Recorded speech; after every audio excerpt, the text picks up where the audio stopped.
আসসালামু আলাইকুম। আশা করছি সবাই ভালো আছেন। ট্যালেন্ট পুল চ্যানেলের পক্ষ থেকে সবাইকে স্বাগত। তৃতীয় প্রান্তিক মূল্যায়ন বা বার্ষিক পরীক্ষা ২০২৫ এর ২য় শ্রেণীর বাংলা বিষয়ের একটি নমুনা প্রশ্ন নিয়ে আজকে আমরা আলোচনা করব। প্রথম শ্রেণী থেকে পঞ্চম শ্রেণী পর্যন্ত সকল বিষয়ের সকল নমুনা প্রশ্ন উত্তর সহ পাওয়ার জন্য চ্যানেলটি সাবস্ক্রাইব করে পাশে থাকবেন। তাহলে আজকে আমরা দেখব দ্বিতীয় শ্রেণীর তৃতীয় প্রান্তিক মূল্যায়ন ২০২৫ এর বাংলা বিষয়ের একটি নমুনা প্রশ্ন। পরীক্ষা হবে ১০০ নম্বরের। এক দাগে আসবে কবিতার নাম ও কবির নাম সহ আমাদের ছোট নদী কবিতার প্রথম ৮ লাইন লিখো। এর জন্য থাকবে ১০ নম্বর। অবশ্যই তৃতীয় প্রান্তিক মূল্যায়নের যে সিলেবাস তার মধ্য থেকেই পরীক্ষায় প্রশ্ন আসবে। আমি সেখান থেকেই সেই সিলেবাস অনুযায়ী এখানে একটি কবিতা দিয়েছি।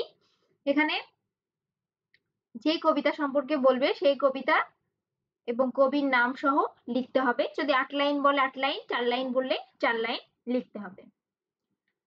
২ দাগে আসবে শব্দ অর্থ লিখো, যে কোনো ৫টি। এখানে ৭টি দেওয়া থাকবে, যে কোনো ৫টি শব্দের অর্থ লিখতে হবে।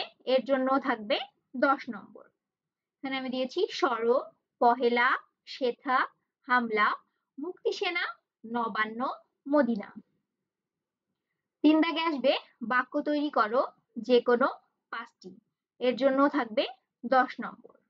এখানে ৭টি দিয়েছি, তার থেকে যে কোনো ৫টি দিয়ে বাক্য তৈরি করতে হবে। যেমন ঋতু, নববর্ষ, সাদা, কাজ, শহীদ, কবি, ভিনদেশী। ৪ দাগে আসবে মিলকরণ। বৈশাখ ও জ্যৈষ্ঠ, এখানে কি হবে? বর্ষা, হেমন্ত, বসন্ত, গ্রীষ্ম, শরৎ, শীত। কোনটা হবে? বৈশাখ, জ্যৈষ্ঠ, গ্রীষ্মকাল। তো এভাবে মিল করবে যে বৈশাখ, জ্যৈষ্ঠ, গ্রীষ্মকাল। তারপরে আষাঢ়, শ্রাবণ, ভাদ্র, আশ্বিন, কার্তিক, অগ্রহায়ণ, পৌষ, মাঘ, ফাল্গুন, চৈত্র। আর এপাশে আছে বর্ষাকাল, হেমন্তকাল, বসন্তকাল, গ্রীষ্মকাল, শরৎকাল, শীতকাল। ৫ দাগে আসবে খালি ঘরে সঠিক শব্দ লিখো। এর জন্য ১০ নম্বর। বই পড়তে আমার ড্যাশ, বইয়ের ছবিগুলো ড্যাশ, বাবা আমাকে বই কিনে ড্যাশ, মা এটা কি, তারপরে ড্যাশ, তারপরে আমি বইয়ের মতো ছবি, তারপর আছে ড্যাশ। এখানে যে ড্যাশ গুলো বা শূন্যস্থানগুলো আছে সেখানে সঠিক শব্দ দিয়ে শূন্যস্থান পূরণ করবে।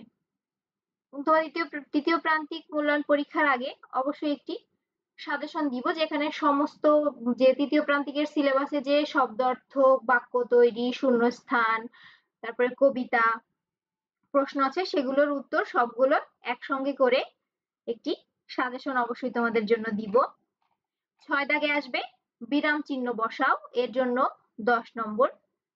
দিয়েছি বহুদিন আগের কথা, সবাই বলল আপনি কেন এ কাজ করবেন, সবাই বুঝলো একসাথে কাজ করলে কাজ সহজ হয়।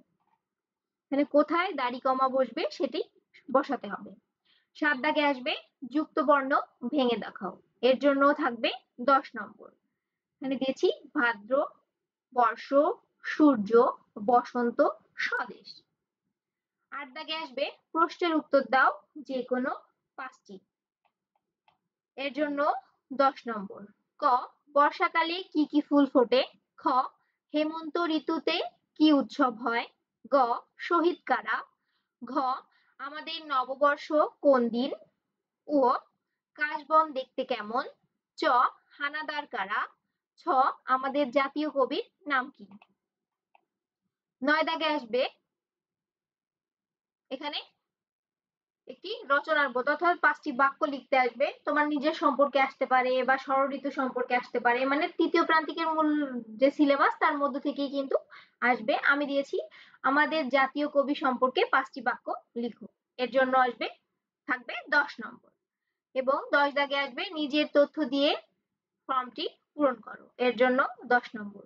নাম, শ্রেণী, রোল, শাখা, যার যার নিজের নাম। তোমার নাম যদি হয় হাফসা তাহলে হাফসা লিখবে, তোমার নাম রাইসা হলে রাইসা, তোমার নাম যদি হয় রাশেদ তাহলে রাশেদ লিখবে, অসিত হলে অসিত লিখবে, শ্রেণী তুমি যে শ্রেণীতে পড়ো, রোল, শাখা, এভাবে নিজের তথ্য দিয়ে ফর্মটি পূরণ করবে।